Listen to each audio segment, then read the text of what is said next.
மழை வந்தா நம்ம சைல்ட்ஹுட் வேற லெவல் தான். கருமேகங்கள் சேரும், முதல் மழை துளி விழும். அதுக்குள்ள நாங்கெல்லாம் வெளியே ஓடிவிடுவோம். மழையில் நனைந்தே சிரிச்சுக்கிட்டு விளையாடுவோம். சாலையில ஓடும் தண்ணீர்ல காகித கப்பல் விடுவோம். யாரோட கப்பல் தூரம் போகுதுன்னு போட்டி.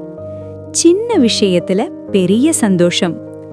வீட்டிலிருந்து அம்மா கூப்பிடுவாங்க, உள்ளே வா, காய்ச்சல் வந்துரும். ஆனா நாங்க கேட்கவே மாட்டோம். இன்னும் கொஞ்சம் மழையில விளையாடணும். பிறகு வீட்டுக்குள்ள வந்து சூடான தேநீர், பஜ்ஜி. அந்த மழை, அந்த சிரிப்பு இப்போ நினைவாக மட்டும்தான் இருக்கு. அந்த மழை, அந்த சிரிப்பு இப்போ நினைவாக மட்டும்தான் இருக்கு. சின்ன விஷயங்கள்ல தான் பெரிய சந்தோஷம் இருந்துச்சு.